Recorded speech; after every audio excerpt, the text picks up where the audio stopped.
Here are half a dozen things to be wary of as you're getting ready to report a story. Be wary of threats by people to protest or demonstrate, or to file a lawsuit, or to boycott something. That's something we see a lot of these days. These are threats. Often they don't materialize, and reporting the threat itself isn't newsworthy if the event doesn't actually materialize. You're being used. An exception to this might be an organization that is credible, that is known to have carried out these kinds of threats before. An organization that has been known to file lawsuits after they threaten filing a lawsuit. Those are credible, and go ahead, report them.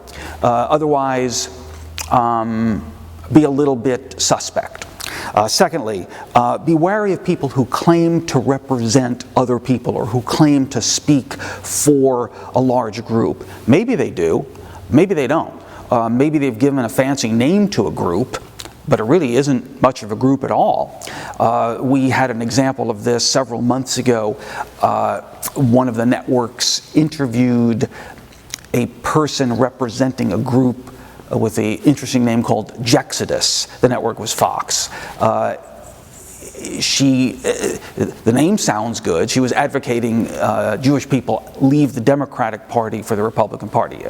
Exodus, J-Exodus. Who's in this group? Nobody knows. For all we know, it's her.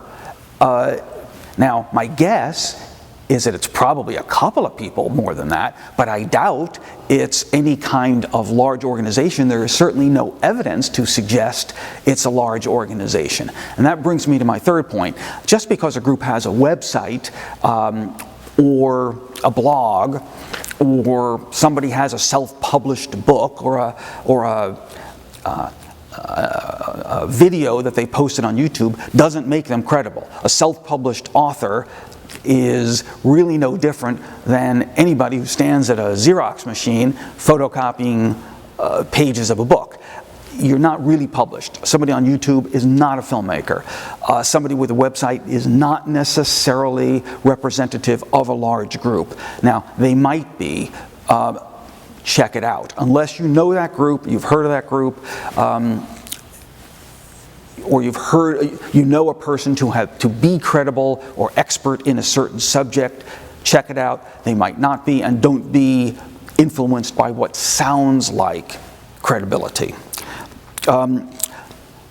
Be wary as well of non-experts offering opinions that require expertise. Now, I'm all for bringing into a story opinions from people who might be affected by it. That's fine. I don't want to be elitist and say we only will quote officials. But be wary of what leeway we give to people. Example, there's a fire and a neighbor says the fire was horrible, it was terrible. That's perfectly fine. That's the neighbor's opinion.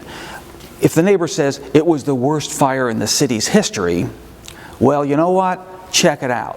Maybe it was. Maybe it wasn't. Does that neighbor have the expertise? Is he or she a historian or a fire chief or something? If they're not, that might just be hyperbole. The person's saying it.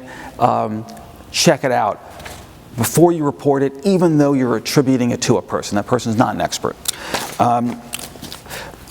Be wary of demonstrations and protests that are staged solely for media coverage. You're being used.